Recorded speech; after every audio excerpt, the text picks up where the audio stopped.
ये बालक कोई साधारण बालक नहीं है। इसने एक एक करके सभी राक्षसों का वध कर दिया। कोई और है जो इस बालक का अंत कर सके? बताओ, कोई और है जो उस कृष्ण का अंत कर सके? हाँ महाराज, एक राक्षस है। कौन है वो? पूतना और बकासुर का बड़ा भाई अगासुर। क्या वो अजगर? हाँ महाराज, अगासुर बहुत बड़ा सर्प है। वो जरूर आपका काम पूरा करेगा। अगासुर, अभी तुरंत मेरे सामने प्रकट हो।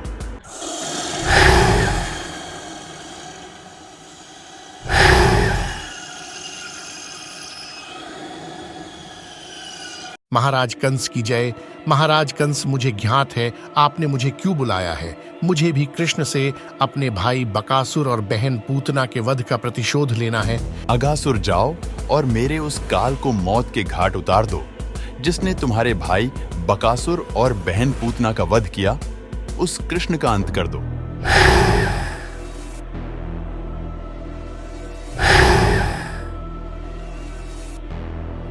मैं उस कृष्ण को नहीं छोड़ूंगा। मैं कृष्ण का अंत पूरी तरह से कर दूंगा। मैं अपने भाई बकासुर की तरह मूर्ख नहीं हूं, जिसे भी मैंने एक बार निगल लिया फिर मैं अपना मुंह कभी नहीं खोलता। लेकिन याद रखना, पूतना और बकासुर का वध करने के बाद कृष्ण अब सावधान हो गया होगा। तुम बहुत ही होशियारी से उस कृष्ण को निगलना। महाराज, मैं अवश्य ही आपके लिए शुभ समाचार लाऊंगा। जाओ अगासुर, और जब तुम वापस आओ तो मुझे जरूर शुभ समाचार देना कि वो कृष्ण अब नहीं रहा। अब मुझे आज्ञा दीजिए महाराज।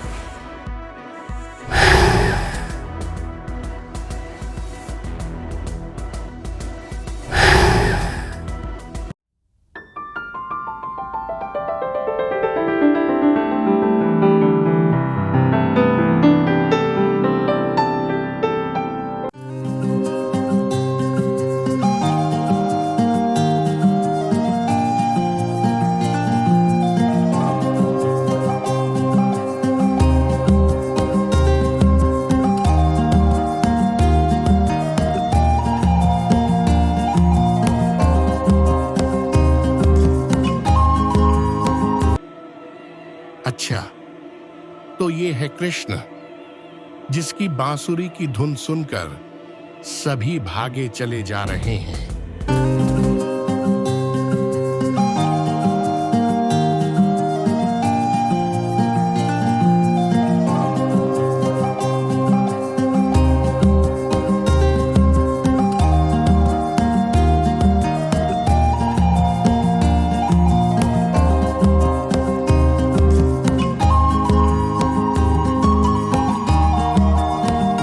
जितना नृत्य करना है कर लो कृष्ण, क्योंकि अब तुम्हारा अंत निकट है।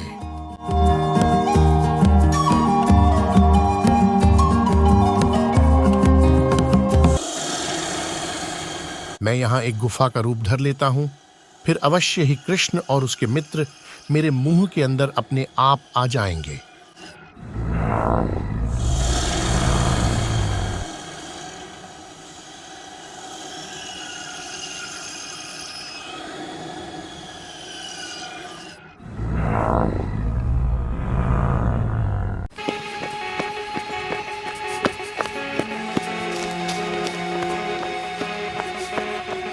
कृष्ण, ये धेनु कहाँ जा रही है? देखो तो। धेनु, रुक जाओ। धेनु, रुक जाओ, वहाँ मत जाओ, वापस आ जाओ। कृष्ण, वो देखो गुफा। ये गुफा तो पहले यहाँ नहीं थी। अचानक कैसे यहाँ आ गई? लगता है पहले झाड़ियों में छुपी थी। चलो जाकर देखते हैं। तुम सब चलो, मैं आता हूँ। ये रास्ता तो कितना नरम और मुलायम सा लगता है। ऐसी जगह तो कभी भी नहीं देखी। आओ कृष्ण, आओ। कृष्ण, देखो ये कैसी गुफा है।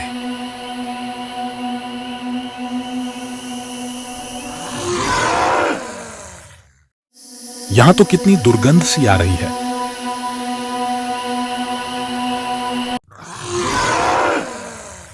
महाराज कंस, मैंने आपका काम कर दिया है। अब जब आपको यह समाचार मिलेगा तो आप बहुत खुश होंगे। आज मैंने अपने भाई बकासुर और बहन पूतना के वध का प्रतिशोध लिया है।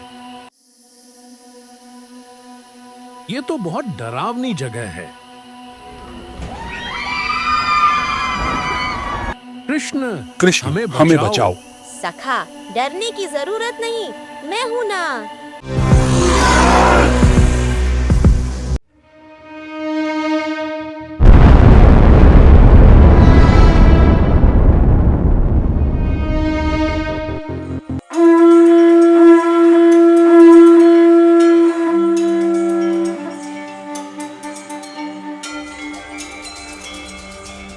जब श्री कृष्ण ने यह देखा कि गुफा जैसी आकृति वास्तव में अघासुर नामक राक्षस है, तो वे बिना डरे स्वयं भी उसमें प्रवेश कर गए। भीतर जाकर उन्होंने अपनी दिव्य शक्ति से अघासुर के कंठ को फाड़ दिया। अघासुर पीड़ा से तड़पता हुआ वहीं प्राण त्याग बैठा। इसके बाद श्री कृष्ण ने अपनी लीला से सभी गोप बालकों को सुरक्षित रूप से बाहर निकाल लिया। जय श्री कृष्ण।